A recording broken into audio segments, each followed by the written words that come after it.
Good morning and welcome to Rising. We've got a really great show for you today, including two spectacular interviews, one with Representative Ro Khanna to discuss the future of the Democratic Party, and we also have a former hostage of Hamas here whose husband is still being held captive. She's going to share her story with us, so you won't want to miss those really important interviews. I'm here with Stephen Olakara. Thank you for joining us again. Robbie, thank you for having me. We've been having fun all week. Yes, I know you're off tomorrow, but thank you. This has been a lot of fun. Well, and you'll be in good hands with Amber Duke. Yes, I'm looking forward to it, but I know we've got a lot to talk about today. I'm excited to hear what's on your radar.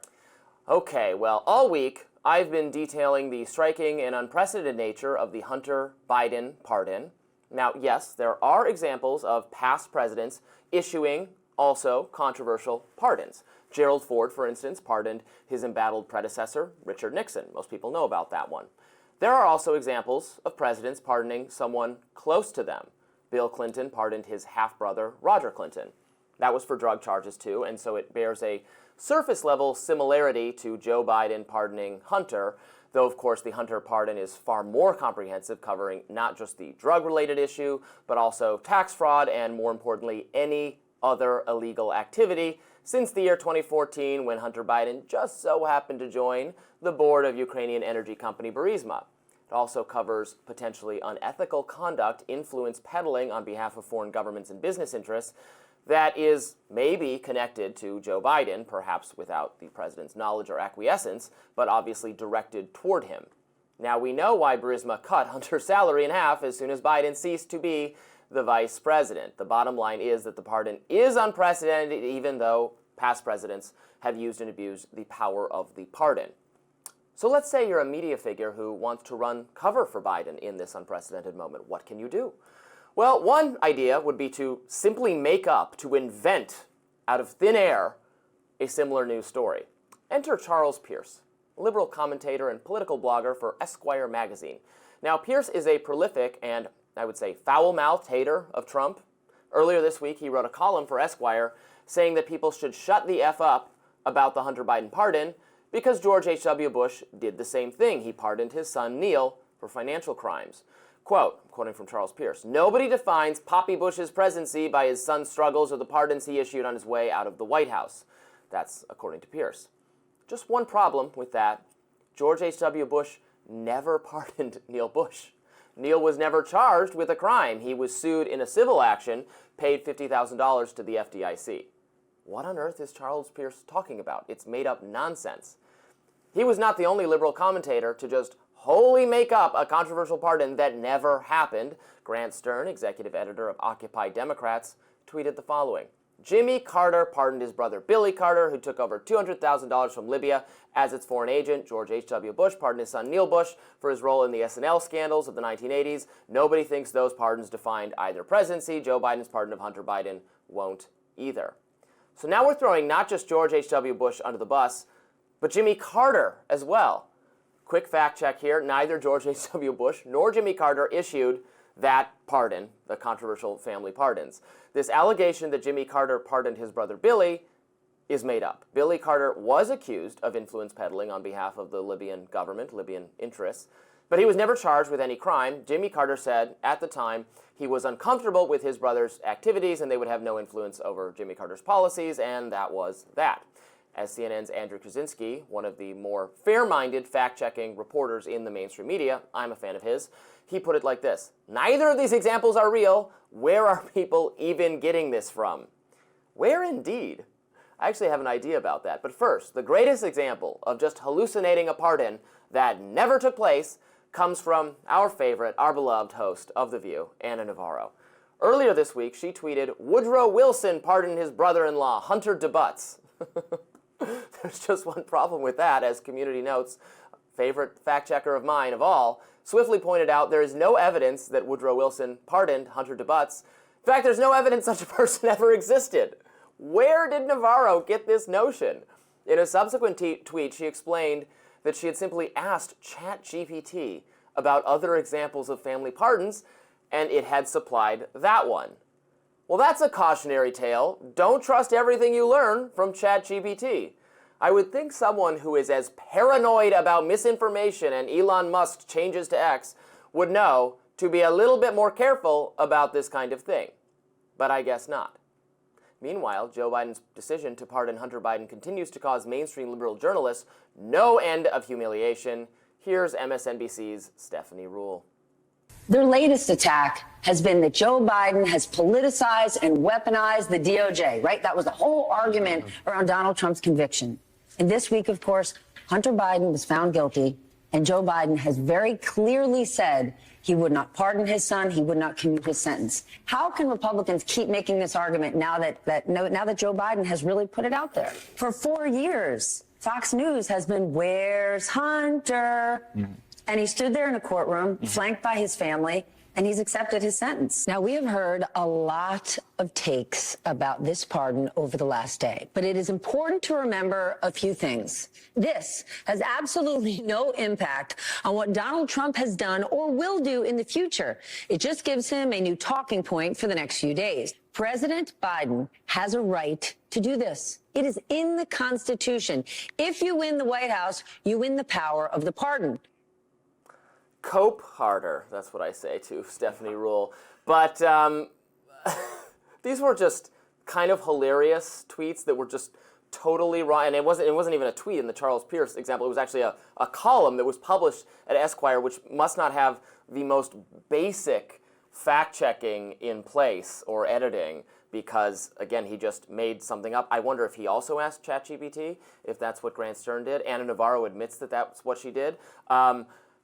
This is, have I missed something? Are political pundits just now outsourcing all their views to ChatGPT? It has never occurred to me to do this. You, the viewers, get what I actually think. I do not run it through any it would never have occurred to me to do this. I didn't know this was a possibility. I might try, maybe I'll try it out next week. I'll just see, we'll have Rising done by an AI bot trying to predict what it thinks I would think about a topic, and introducing, in some cases, apparently flagrant errors.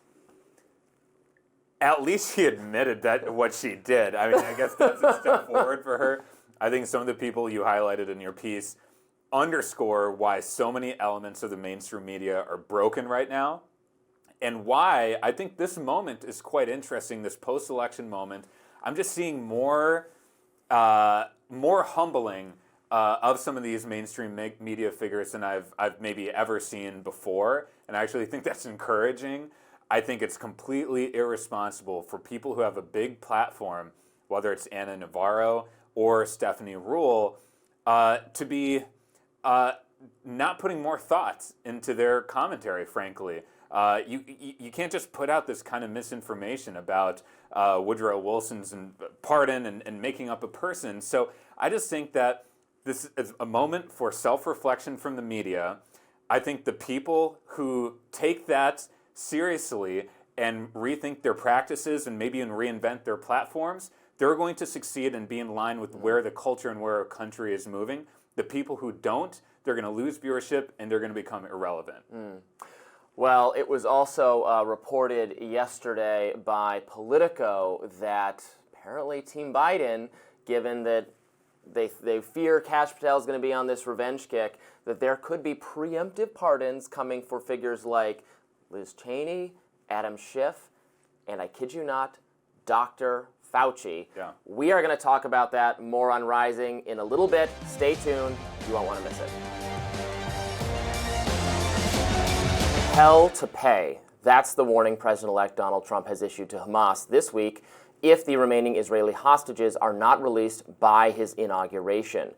It's been just over a year since the deadly October 7th, 2023 Hamas attack in Israel. 101 hostages remain captive in Gaza as of today. And earlier this week, Israeli Defense Forces confirmed 21-year-old American-Israeli soldier Omer Nutra was indeed killed in the Nova Music Festival Hamas attack. Now, taking to Truth Social on Tuesday, Trump posted, quote, "Please let this truth serve to represent that if the hostages are not released prior to January 20th, 2025, the date that I proudly assume office as President of the United States, there will be hell to pay in the Middle East and for those in charge who perpetrated these atrocities against humanity. Those responsible will be hit harder than anybody has been hit in the long and storied history of the United States of America. Release the hostages now." Aviva Siegel was one of those hostages. On October 7th last year, Hamas militants swept through several Israeli communities, including hers. She and her husband, Keith Siegel, were taken from their home in the kibbutz Kfar Aza after the militants stormed their home.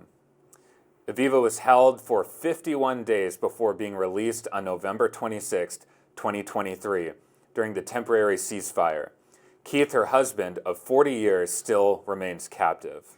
With Gaza frustratingly on the back burner as Israel has turned its attention to Hezbollah in Lebanon, Aviva is very much still fighting, working tirelessly to bring Keith home, and she joins us now to share her story. Aviva, welcome to Rising. Thank you. Thank you so much for being with us. We can't even imagine what you're going through. To start with, can you tell us if you've heard anything since your own release about your husband's situation and condition? No, we haven't for the last more than half a year.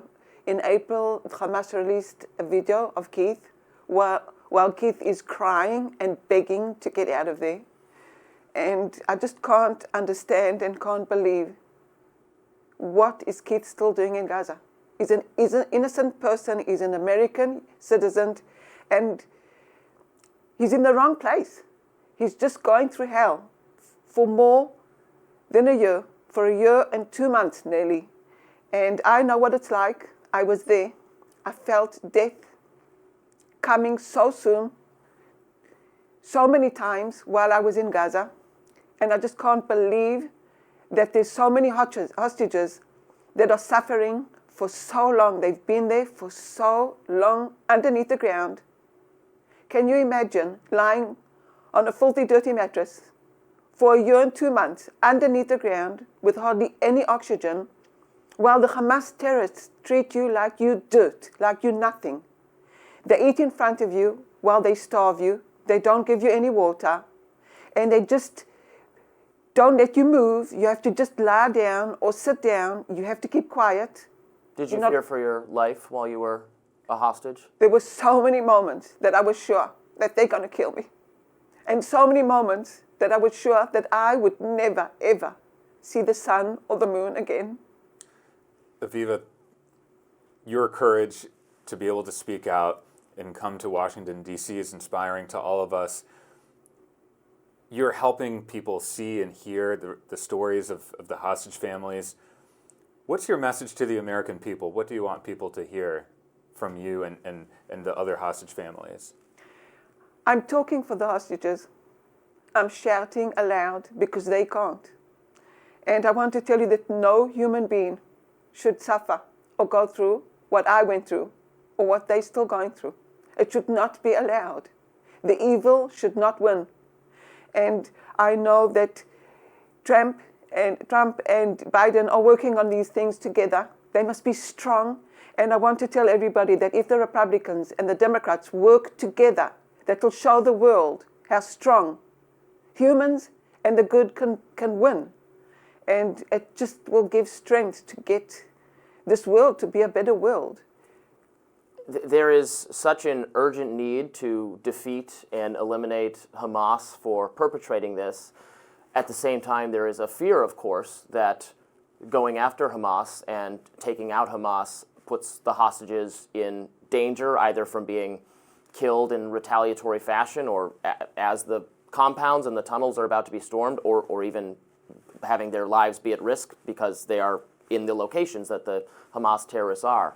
How do you process all of that? And I'm sure you support and want this terrorist group brought to justice, but at the same time don't want your husband, the other people still being held, to face that danger. How do you handle that? First of all, we know of Hirsch, an American citizen that was killed, and he came back dead.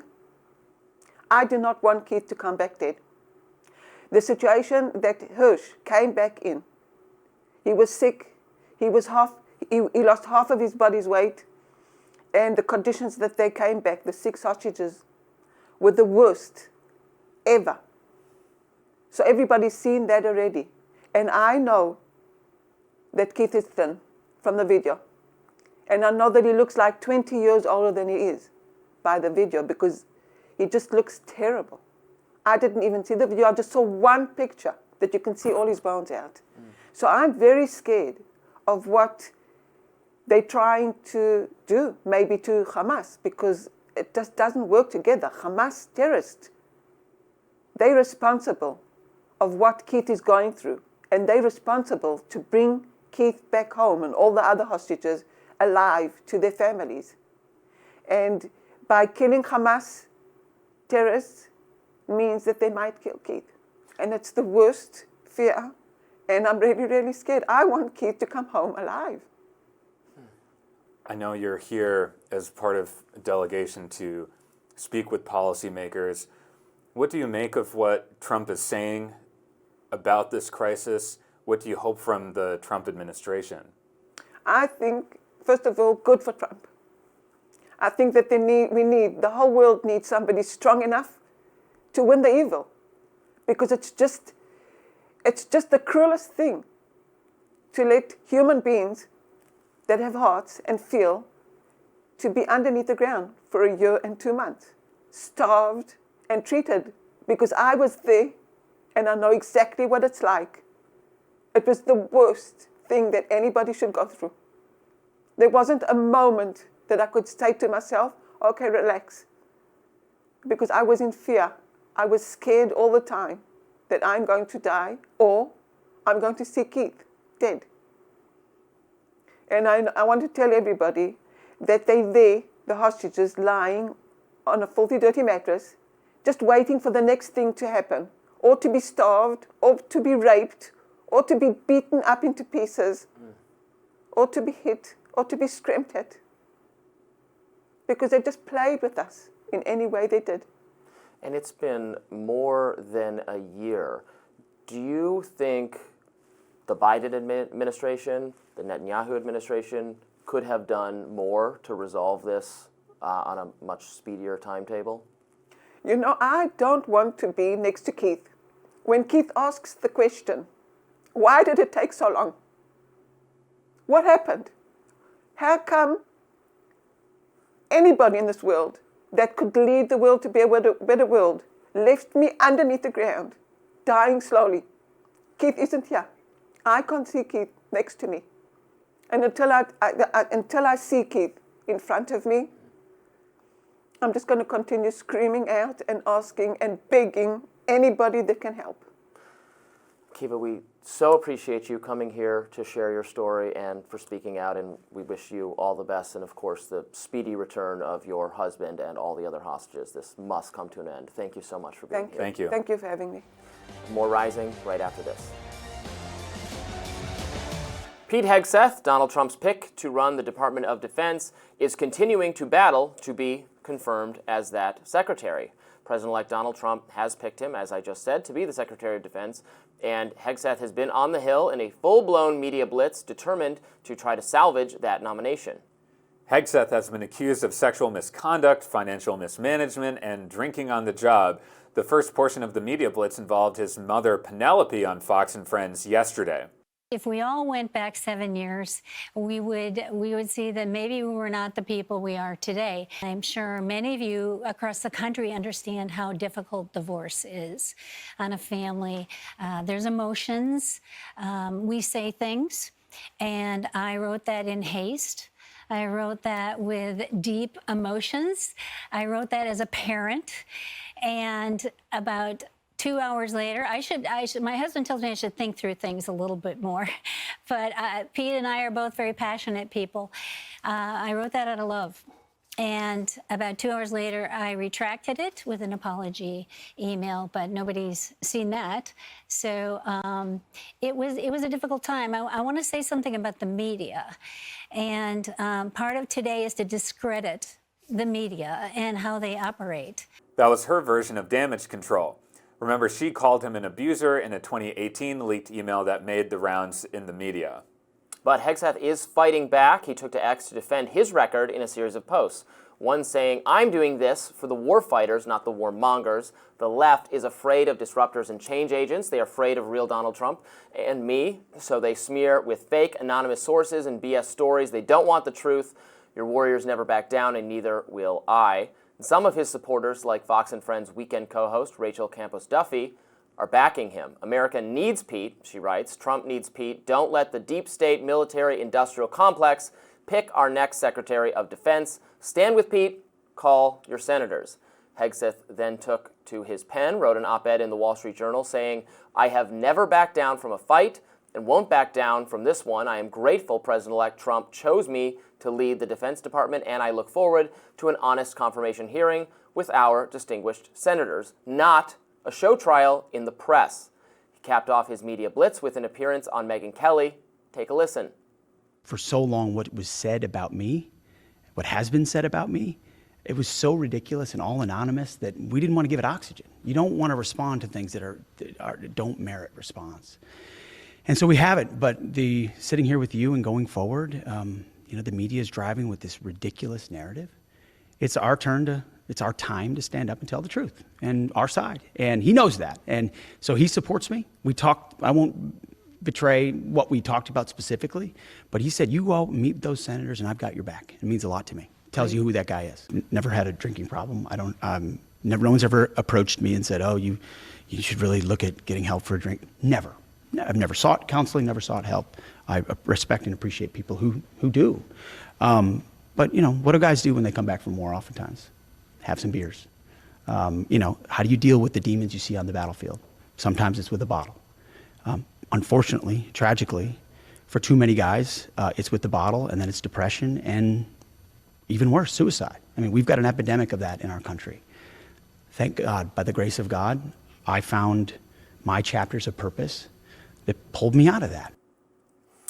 So the latest allegations were specifically having to do with a drinking problem. I will say these were from anonymous former people who worked with him, who did not go on the record to say this. The incident given, described as to evince a drinking problem, is that during a St. Patrick's Day segment on Fox and Friends, where they had beers for St. Patrick's Day, he drank them. That is, I guess, I have a drinking problem. We all have drinking problems then. If you can participate now and then in on-camera drinking in a drinking-related segment is not, to me, evidence at all of alcoholism. It is certainly important for the Secretary of Defense not to have a drinking problem. I don't want any senior members of our government to actively have that be involved in that. I don't know if he had a drinking problem at some time in the past. He denies that he does, but again, this is another example of assertions being made that, to my mind, are not supported by actual details, certainly not supported by on-the-record commentary, so what am I to do with it but reject it? Yeah, there's a lot of noise around this story. I don't think someone who doesn't have a drinking problem generates a headline and a commitment saying, I will not drink while on the job as Secretary of Defense. That was an assurance he apparently made to a senator, and that became a headline and a commitment, I guess. Well, that's because he's being accused of that. So he said, well, right, I won't drink on the job. Yeah, but if you truly don't have a drinking problem, I think you would not feel like I'm going to continue living my life would be a better headline if it weren't a real problem. Well, this is like a when did you stop beating your wife kind of question, is it not? I would not make that comparison. What I would say is Pete Hegseth's chances of making it to a confirmation vote are decreasing very rapidly. It appears that some of the campaign to discredit him and undermine him is actually coming from the Republican side, senators like Joni Ernst, based on some of the intel that I'm receiving. It seems that there are people who feel so uncomfortable with Pete Hegseth for a variety of reasons. There's the personal issues as well as potentially some of his inexperience related to actually managing the most complex branch of the federal government. He doesn't have experience being told what to do by defense contractors. So a good thing, perhaps. Okay, I would agree. Not listening to defense contractors is definitely a good thing, and pushing back at them and having real accountability and rooting out some of the waste. That's, by the way, what Elon Musk and Vivek Ramaswamy are talking about with Doge. So, yes, I mean, look, if that is an aspect of his leadership he wants to lean on, that's a great thing. But I do think whether it's the personal issues he has or the fact that the defense establishment is not comfortable with him. He's being attacked, not just from the left, but also from very influential senators on these issues on the Republican side. And just, I've seen this story before. He's saying, I'm going to fight like hell, and I'm going to keep doing this until Trump switches the nomination. I don't know. Again, I will not make more predictions here, but the Republicans are fighting hard to keep him in. Joni Ernst is getting a lot of flack from conservatives right now. There is more, I would say there's more force behind the effort to keep this nomination alive than there was Matt Gaetz. They're fighting really hard on his behalf. His colleagues at Fox News, who know him certainly better than anyone else does, who he's worked with closely, are all defending him on the record. People off the record, unnamed people, are smearing him. People on the record are defending him. Joni Ernst is going to, she can do whatever she wants. She's an independent-minded senator. She is going to really, really tick off MAGA people if she doesn't come out and say she supports this. We're hearing that right now she has still said she is undecided, and it's not clear if Trump could make a different pick. Maybe he just doesn't want the headache. But there's a lot more energy on the right around this pick than there was Matt Gaetz. So I don't know. Yeah, I believe she's saying that she's not comfortable voting for Pete Hegseth. That might be a late-breaking thing in this story. And look, the sourcing of the stories has been questionable. I would agree with that. However, just when there's smoke, there's fire. I would say that his personal record is extremely alarming, especially not just the Democrats, but I would say sort of decent people across the aisle. But on top of that, I would like to say that we don't know. What I would still like to see is how much the military establishment is driving this, because I've said this in previous shows that if they do not want Pete Hegseth, which it's becoming increasingly clear they do not, they will make sure that by any means necessary, he will not be confirmed. And the reason for that is because there's way too much money to be made when it comes to defense and our military contractors, and they have an insane amount of power, and that needs to be curbed. I know many conservatives who think Joni Ernst herself wants to be Secretary of Defense, and that's what's really going on here. It's not that she's so motivated or so outraged by marital-related problems from a decade ago, or unproven accusations of sexual misconduct, or totally unsubstantiated accusations of alcoholism. The smoke, where there's smoke, there's fire. Maybe, but also false accusations are a real thing. And I mean, the accusations around his marriage are not false and have been admitted to and were a long time ago and are a private matter for which I, for one, would not decide whether you're fit to be the Secretary of Defense, especially if it's that long ago. But what I want to hear more about is his policies, and I hope the discussion in the Senate, I hope the discussions he's having with senators like Joni Ernst are primarily about that, are about running the department, what policies he's going to have, how he might be different from other nominees or from the Biden administration. Defense is very important. Does he agree that we can find waste, fraud, and abuse in the defense budget, as Elon Musk and Vivek Ramaswamy and Bernie Sanders all seem to agree there is? I'd like to hear from him on what he would like to cut to live up to this mandate to reduce government spending. That, to me, matters more. If he doesn't have a good answer to that, then I don't want him to be the Secretary of Defense either. But I don't care so much about the other stuff. That's my view, but people can have whatever view they want. He's given some very small snippets on defense policy, but it's not cutting through. It's not driving the media cycle. Well, of course not. They're focused on this stuff, the salacious. The salacious. That's all they care about. Sex sells, certainly. But I think it's clear that there are some very powerful people who don't want him in that position, potentially for some, I would argue, good reasons, because of, I think, his very questionable personal history, as well as his lack of experience managing a major organization, as well as potentially for some bad reasons in terms of his challenging of military contractors. So we'll see where that lands. More coming up today on Rising. Please stay tuned. Calls are mounting from some for President Biden to pardon a number of Trump detractors after he pardoned his son Hunter over the weekend. Per multiple sources, top Biden aides are in heated internal debates on whether to issue preemptive pardons for some Trump critics. Names that have been floated include Dr. Anthony Fauci, former Republican Congresswoman Liz Cheney, and Representative Adam Schiff. The step could protect those individuals from being prosecuted by Trump. The Biden administration is weighing the implications of handing out so-called preemptive pardons to those who are not seeking them or erring on the side of caution, like Biden did with his son, Hunter. One user on X saying, quote, Joe Biden's blanket pardon for his son Hunter's criminal felonies is unconstitutional, and so are the potential Biden preemptive pardons for Dr. Anthony Fauci, Adam Schiff, and Liz Cheney. The U.S. Constitution says pardons can only be used for offenses, not potential offenses.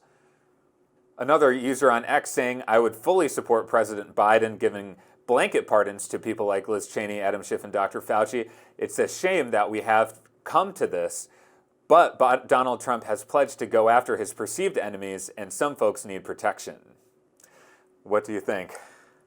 If they issue a preemptive pardon for Anthony Fauci, I will riot in the streets. That would be the biggest slap in the face to democracy, to accountability, and to be clear, I have never said that I want Dr. Fauci thrown in jail for advising social distancing that he just made up and admits he made up, the 6 feet, or for advising masks totally inconsistently saying they don't work, then saying get any mask, whatever, then saying actually unless it's the highest quality mask, it doesn't matter. Or lockdowns or whatever he did.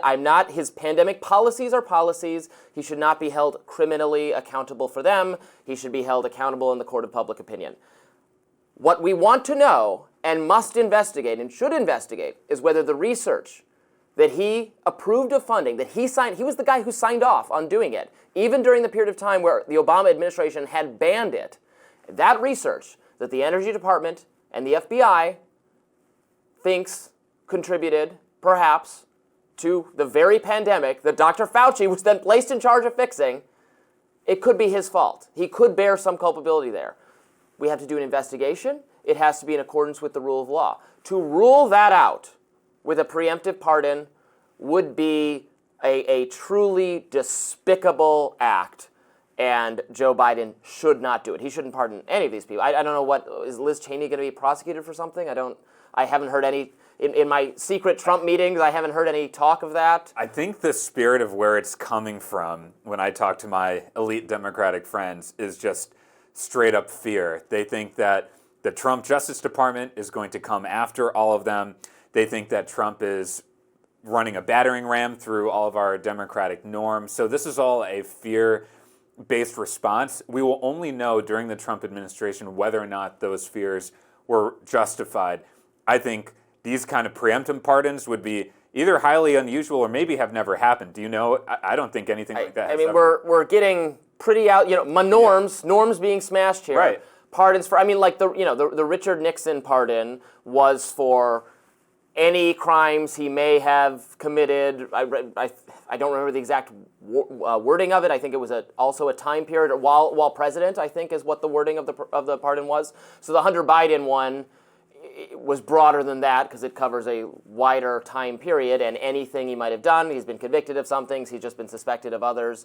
To just say this guy's pardon, there isn't even a really founded accusation of a criminal matter, and we're just taking that off the table. That would be crazy. I mean, someone like Dr. Fauci perhaps should fear for good reason, because he might be culpable for a policy that killed millions of people. And again, I am not casually asserting that without knowing exactly his level of responsibility. We don't know for sure that COVID did emerge from a lab. I think it's highly probable, but we don't know for sure. We don't know it was as a result of the specific proposal that they tried to fund. But I do know that and Dr. Fauci is I've said this many times, he's the foremost public advocate of risky, high-risk research and having it done in a foreign lab under safety conditions that did not meet our standards. So we'll find out. But you're right. More broadly, this new norm of just, if Biden were to do this, just start pardoning people just in case, That seems so bad. That seems like true Banana Republic territory, and I think it cedes so much. It cedes the if there's any moral high ground remaining over Trump, that's the end of it. Well, we know that certainly Trump does not have the moral high ground, and Biden obviously neither of them is do quickly now. losing it. I feel more comfortable making a prediction that Trump will probably abuse the pardon power as well, and so I think part of the dynamic among Democrats right now is we know what Trump's going to do, so let's do our thing here. Again, I don't think that logic always works out well, but the difference is, as Charlemagne the God has been saying, that Democrats have put themselves on a moral high ground versus Republicans haven't always as it relates to democratic norms. Now, the other thing I think just needs to be pointed to here is you're talking about Anthony Fauci and Liz Cheney. I think in terms of Democratic strategy and messaging, and we're going to be having a longer conversation with Ro Khanna about the future of the Democratic Party. This is not how you want to be positioning the future of the Democratic Party. We want to help out Liz Cheney for anything she might do in the future and some of these other figures. I think that you want to be focusing a message on how you reconnect with working class voters, people who've been left out of the system, not people who have access to privilege and power. So this kind of messaging shows that at least this is not all Democrats, but the few Democrats who are pushing this forward are showing they've not learned much from the result of this election. But I'm excited that we'll hear from Congressman Khanna, who I think has a different tone. Yeah, I am too. And as we're just asserting that Trump will use and abuse the pardon process, Trump has already served a term as president. He made some controversial pardons. Paul Manafort, Steve Bannon, a distant relation in the Kushner family. Not Charles Kushner, Jared Kushner's dad. You can who did some pretty horrible things. Those were bad, but he pardoned them for specific crimes they were charged with. It was narrowly about the thing they were charged with. So this is my point being, Biden has already thrown open the pardon power more broadly than Trump did during the time Trump was already president. So you could say Trump might abuse the pardon process even more, but Trump's pardons were, again, I'm not saying you can't criticize them, but they were well in keeping with the way the president tends to use the pardon power at the end of his term to pardon a couple associates convicted of financial improprieties. I mean, Trump definitely went quite far with some of his pardons. I guess to use the Charles Kushner example, I guess we might see a future ambassador, Hunter Biden, in a future Democratic administration. If things continue to go downhill, maybe that will be a future we have. I hope it doesn't happen. But I think one interesting point that Congressman Khanna has made is that the pardon power is anachronistic. It's a remnant or influence of some of of basically medieval kings. It is in the Constitution, but how it's being applied might be a bit excessive right now. I'm actually curious from your perspective, Robbie, from a libertarian or constitutionalist perspective, are pardons an American idea? Is that something that presidents should have? Look, I don't think it would be unreasonable to set some limitations on the pardon power or make it perhaps subject to congressional review. That is not crazy, but honestly, no, I wouldn't change it, because for every scumbag type person like Paul Manafort whose life is made easier by the pardon power, what about people, again, what if they do sometimes do some pardoning of nonviolent drug offenders or people I would like to see released from prison. I would like to see a pardon for Edward Snowden. I would like, Chelsea Manning's sentence got commuted and got released. I was in favor of that. I would like to see a pardon for Julian Assange. I would like to see Ross Ulbricht freed from prison. These are all controversial pardons that I want to see happen, that I know would be less likely to occur if there were additional constraints placed on it. So I would not be, for those reasons, I would not be in favor of changing. I think that's interesting. I think one rule I have in politics is that every action, it's like Newton's laws of physics, every action has an equal and opposite reaction. And so Democrats potentially going in this direction of preemptive pardons, it reminds me of the conversation around expanding the Supreme Court. Once you let these things out of the bag, then the other side is going to do either the same thing or even worse. And so you have to be strategic about this. And from a pro-democracy standpoint, I would not do preemptive pardons. Well, Adam Schiff, by the way, has rejected the preemptive pardon. He says he does not need one and does not want one. So I found that very interesting. Coming up next on Rising, we've got a lot more to talk about. The Pete Hegseth nomination, still a go so far. He's fighting back against those charges. We'll talk about that, and we'll be interviewing Representative Ro Khanna. How do we get out of this mess? That is the question facing the Democratic Party following their dramatic loss on the election exactly 1 month ago. One of the first steps will be choosing a new leader for the Democratic National Committee. That leader will set the tone and direction of the party at this moment of turmoil. And the decision will be made on February 1st of next year, which means there's a lot of jockeying and hand-wringing over the direction the party should take. A handful of Democrats are lining up to be the party's next national chair. That includes former Maryland Governor Martin O'Malley, State Party Chairs Ken Martin of Minnesota and Ben Wickler of Wisconsin, and New York State Senator James Skoufis and former Maryland Senate candidate Robert Howden have all announced bids for the position. Are any of them bold enough to lead the party out of the trenches? Well, here to discuss this is California's Congressman Ro Khanna. Congressman, thank you so much for joining us. Thank you for having me. Well, Congressman, I've always appreciated your more independent-minded take on things, and I'm excited to get your take on the DNC chair race and where Democrats needs to go. From hearing from some of these DNC chair candidates, some of them are giving more bland statements, others are being a little bit more specific about reconnecting the party with the working class. And I've appreciated your comments about getting super PAC money and lobbyist money out of politics, including out of Democratic primaries. So where do you think the party needs to go from here, and which DNC chair candidates do you think are speaking to that direction? We need to understand that there is an unholy alliance between soulless wealth and between power in the United States that's stripping Americans of freedom. We are seeing $1.9 billion spent in 2024 by 150 billionaires to deprive basically ordinary Americans of a fair say in their elections. So the next DNC chair should come out and say, we don't want these interests continuing to control America with politicians shipping jobs overseas, with politicians supporting insurance companies that are denying claims or talking about not covering patients if they have anesthesia for too long. We are going to be a party that rejects any super PACs in Democratic primaries. We're going to reject corporate PAC money. We're going to return the power to people. We're going to hold these Wall Street gods who are demanding just shareholder maximization and hollowing out of our industrial base accountable. And we're going to rebuild a working and middle class.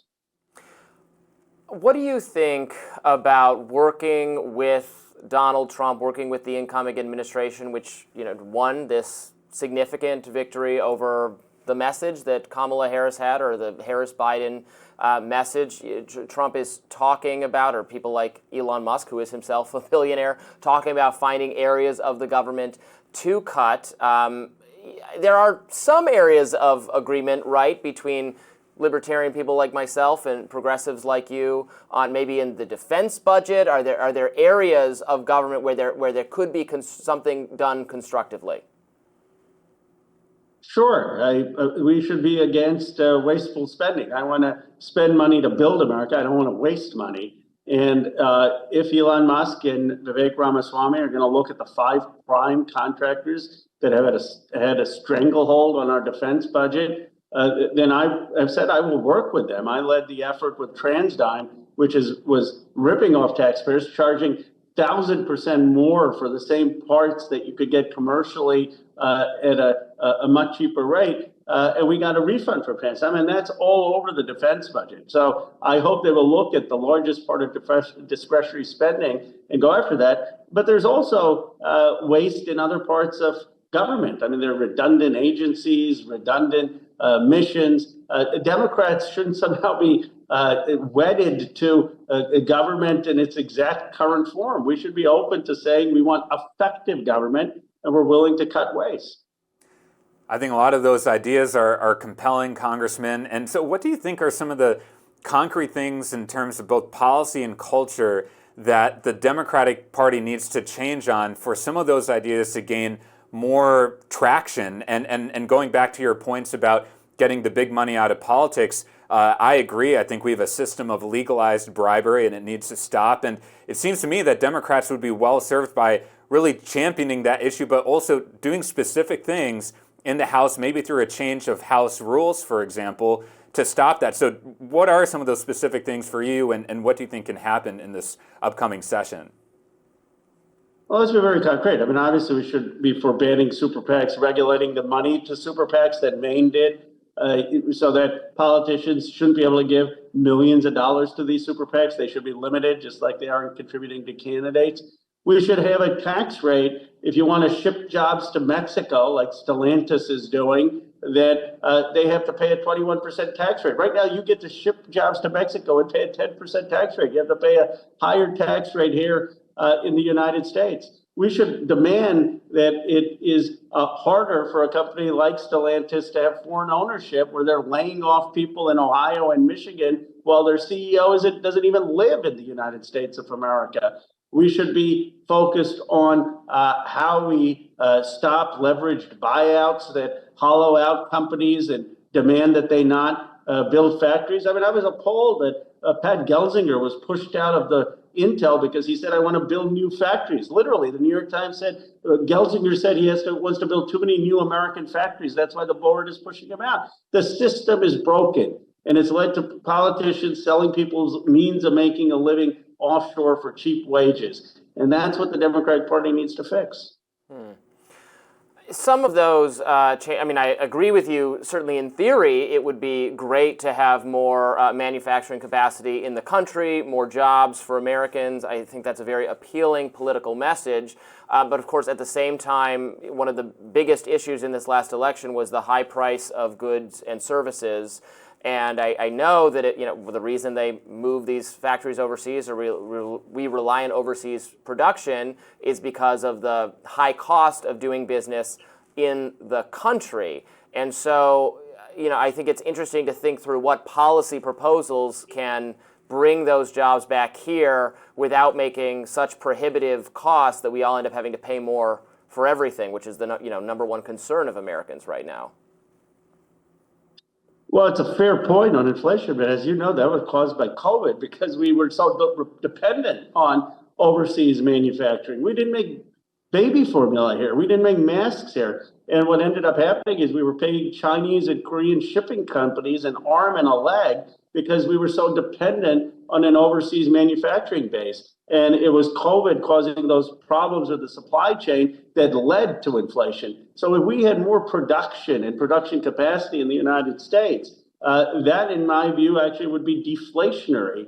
And the way to do that without having an increase of price is to have an increase in productivity. Because when you have an increase in productivity, then you're not increasing prices. And American workers already are 6 times more productive than Europe or certainly China. And so we should be using robotics, AI, and advanced technology to work with our labor unions and build modern factories in a way that only America can. I think we can compete on price and also prevent supply chain caused inflation.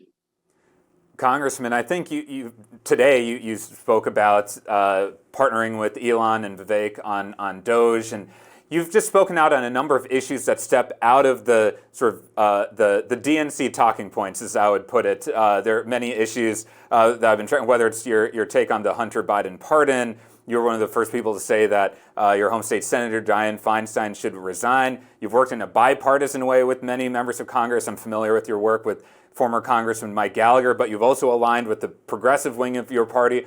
So what has allowed you to be a little bit more independent-minded in that sense? And what can Democrats do as we emerge out of this moment right now to the truth is you're rare in acting like that. What can Democrats do to incentivize more members of Congress to be honest and maybe step outside of the normal DNC talking points?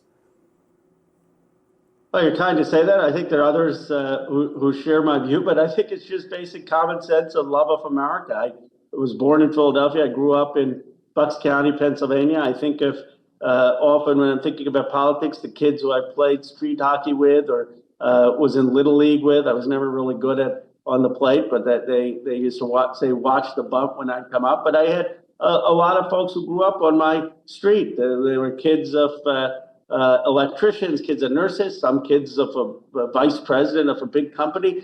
But it was about common sense, and it was about a love of this country. And what did they care about? They cared about having good paying, high paying jobs. They cared about having a manufacturing base. They cared about a government that worked and was common sense, didn't have a lot of waste. They were fine paying taxes, but didn't want their taxes to go into things that weren't actually going to make a difference. And they loved this country. They believed in the goodness of this country.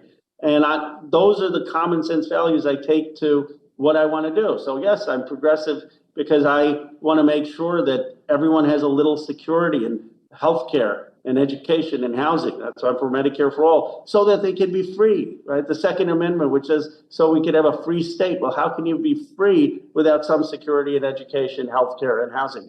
So I come at it from a perspective of common sense in my upbringing. Gotta ask you, do you have a name in mind for who you would like to run the Democratic National Committee from now on?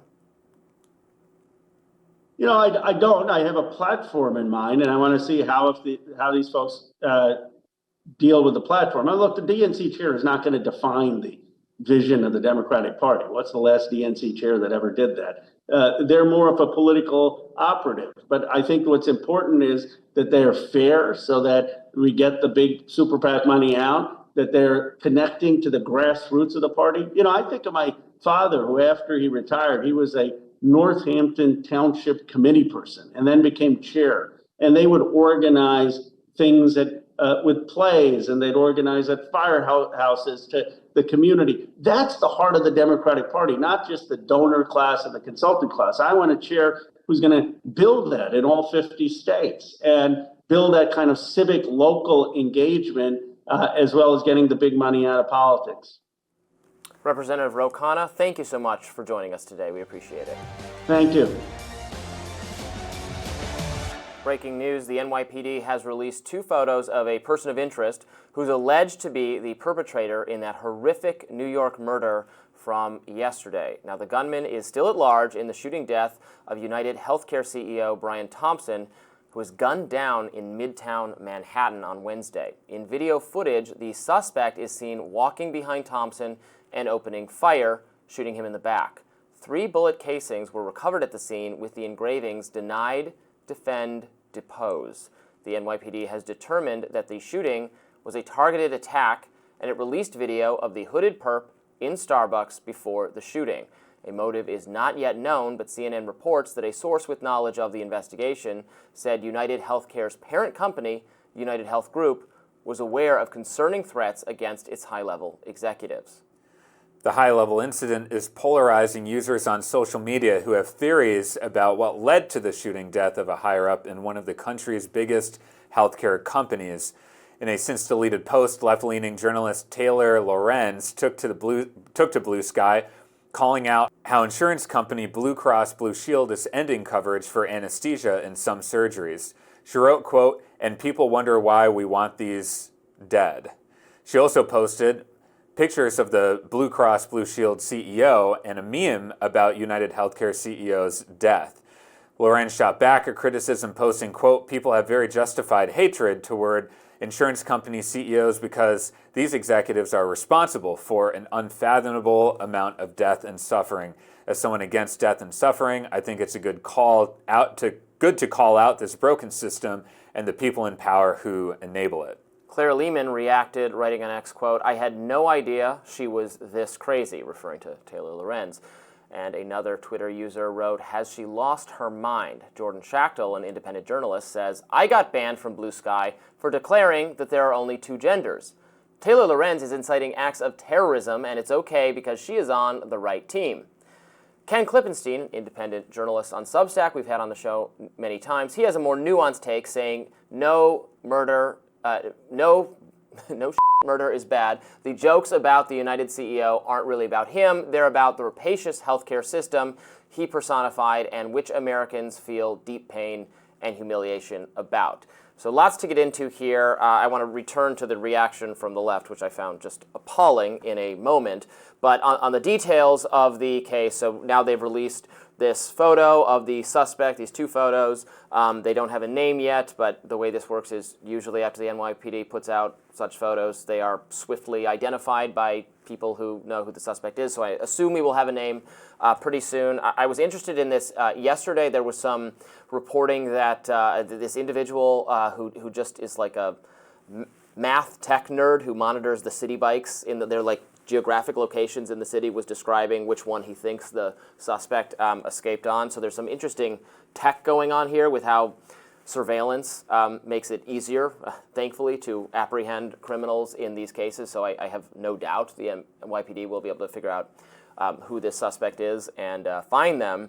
But what a shocking incident, just cold-blooded murder on the streets of Manhattan, a seemingly targeted killing. We don't know the motive right now, but what the circumstances so far would suggest is that it could be someone who is frustrated with either the healthcare situation more broadly or has a personal animus against this healthcare provider for some reason. And I'll just briefly add, I mean, shocking news, extremely sad news, and what I'm hearing from some law enforcement officials that reinforce my shock with the situation when you see the video is, where is his staff? Where is his security? Usually CEOs of companies on that magnitude will be walking with security as they go to a conference, as they enter the hotel, and based on the footage, it looks like he's just walking by himself. I don't get it. Well, yes, but I don't think even significant security would be able to stop something like that. I mean, that you have to close down an area, you have to put up a perimeter to stop someone in that case from being able to shoot, like the way they do with the president or some important political official. We live in Washington, D.C., or I live in Washington, D.C. If they come by, they're going to shut down the street. There's police making a rolling perimeter as the caravan comes through.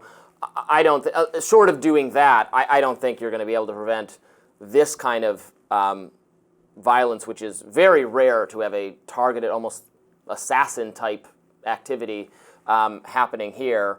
The reaction on social media, I thought, would have just been very simple. How horrible. We hope they catch the guy. I understand people are frustrated with the healthcare system in America, a system we spend a lot of money on for what many people feel are suboptimal outcomes. But the level of malice and celebration and, oh, well, too bad, got what was coming to him from politically left-leaning individuals is really, really vile. And again, as I said the other day when we talked about Taylor Lorenz's dispute with Nate Silver, I know her personally and I've always gotten along with her, but I think these are some deeply horrific sentiments to be sharing in public. I don't know what would possess you to do that. I don't know either, but I would say, so far I've only seen Taylor Lorenz. I would not consider her a credible part of the left. I don't really see any credible people with that tone. I think there is a critique to make of the healthcare system. We have a disease care, sick care system, not a prevention system, and insurance companies are certainly a big part of that.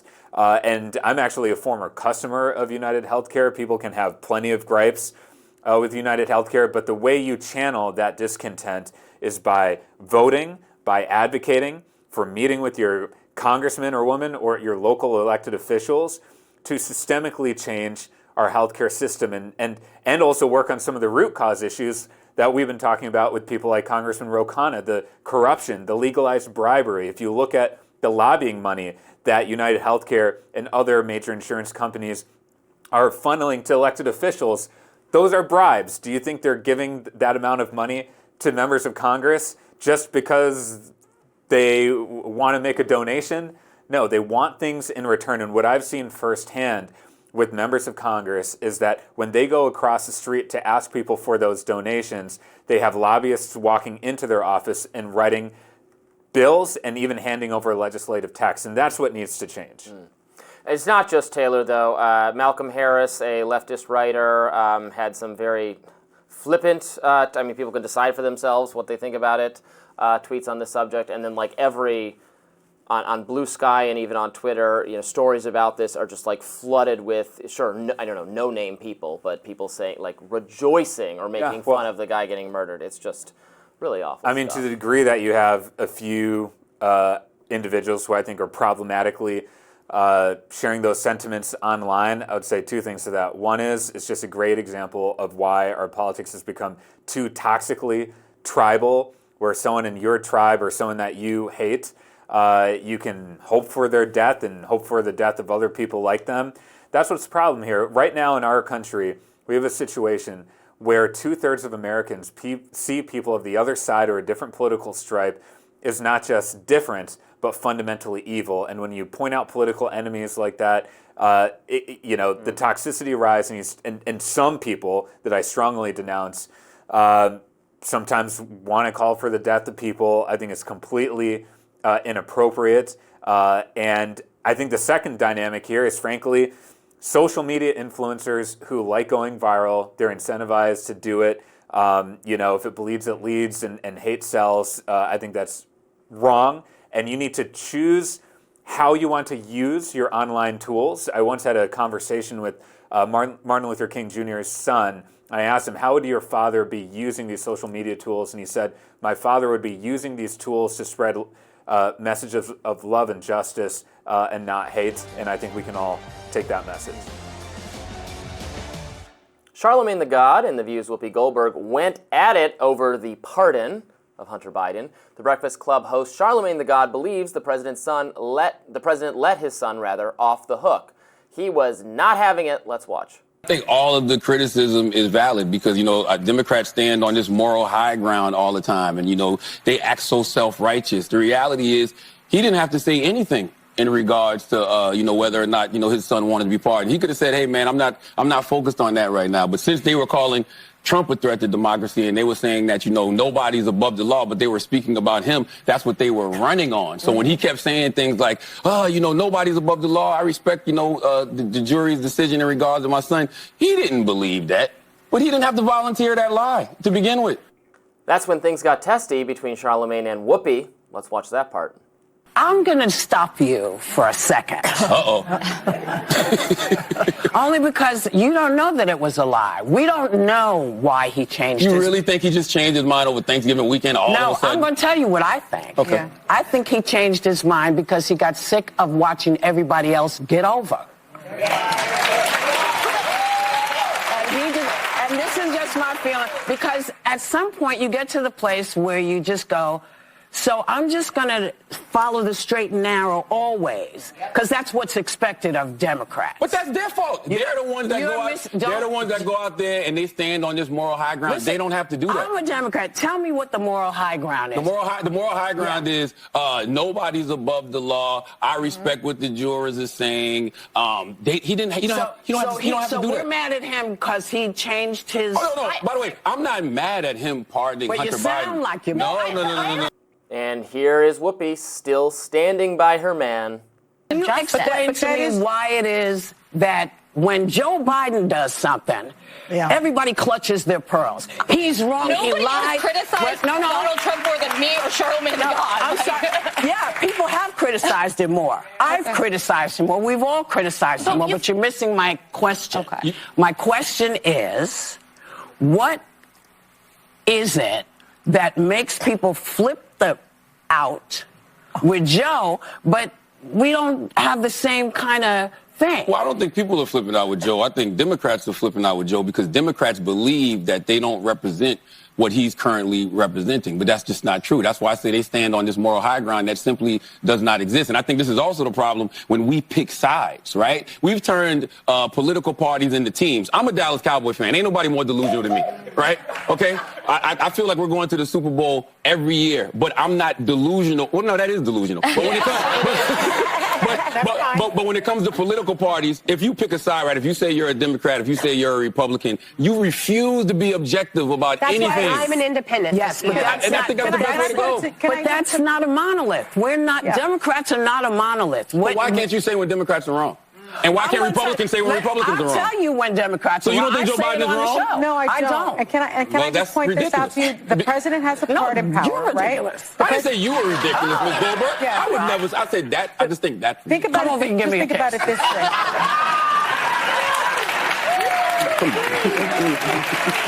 So I think cards on the table, Whoopi is just wrong about this here.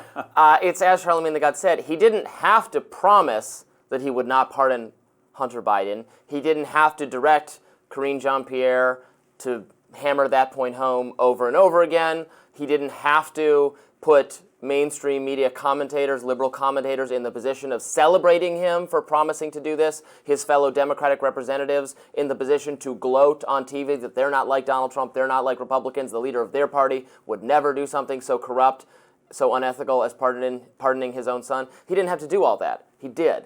And so that is why a lot is being made out of this and why it is wise for Democrats to condemn him for doing so. Well, Charlamagne, one reason why I think he is a refreshing voice right now is that he is being objective. You know, the key line that he said in that interview is, why can't you say when Democrats are wrong? We do live in these echo chambers. Politics has become essentially sport, where you have your red football team and your blue football team. And so the reason why I think some people are having trouble with the Hunter Biden pardon issue is because you're getting fed your talk, especially if you're on the Democratic side, you're getting fed your talking points. You're not really thinking critically. And so that's what makes voices like Charlamagne, I think, needed more, but unfortunately too rare. And the other thing that I think he's pointing to, he uses the metaphor of being a Dallas Cowboys fan, which I think is highly problematic for a number of reasons. And I don't see them winning a Super Bowl anytime soon. Mm-hmm. But the point is, you always view it through the lens of your team, and it's important to be able to work across those differences too. And I always say to people who are concerned about can we bridge divides in America that it's not about meeting at the 50-yard line. It's about meeting on a new playing field. And you only meet at that new playing field when you have real conversations and you can be objective about your own side. Apropos of nothing, my Michigan Wolverines, they defeated Ohio State last weekend. That was a great upset win. I was so excited. That was a great win. I have rarely been so happy because it's been a rough season. I mean, it was expected to be a rough season with Harbaugh departing, but wow, did they redeem the season. It was great. This is apropos of absolutely nothing. I just remembered how delighted I was. I have seldom been in so good a mood. Well, look, I mean, the reason why I think a lot of people were excited about an upset win like that is because they were the underdog coming in, and it's supposed to be some kind of rivalry. When it comes to politics, and then Ohio State started like a riot after there was beating our people on the field. Learn to lose better than that, Ohio State. It's more apropos than you think. It's a blue team versus a red team, right? Michigan versus Ohio State, and that is a metaphor for our politics. Now, it's fun in football. I enjoy it. I think culturally that's a great thing in our country. It doesn't really work well in politics because for a democracy to function, you have to have conversations with people you disagree with. In fact, President Obama today is hosting his democracy summit in Chicago focused on what he's calling pluralism. How do you disagree with people but still work with them on other issues? That is a foundational value of American democracy. And the more that we have in our media where we fire up the red team versus the blue team, it makes us incapable of not only being objective, as Charlamagne's talking about in that story, but also actually getting real things done. And when that doesn't happen, it feeds further cynicism. And for any Democrat who's alarmed about Trump getting into office, get ready for more Trump and more Trumpism if we don't address that issue. Very well said, Stephen. I've really enjoyed hosting the show with you this week. Thank you. It's been an honor, and look forward to doing more. Great. That does it for us today on Rising. Thanks so much for tuning in. Be sure to like, share, and subscribe so you never miss any of our content. And for those of you who like to listen while on the go, we're now available anywhere you can find podcasts. I will be back next week. See you then.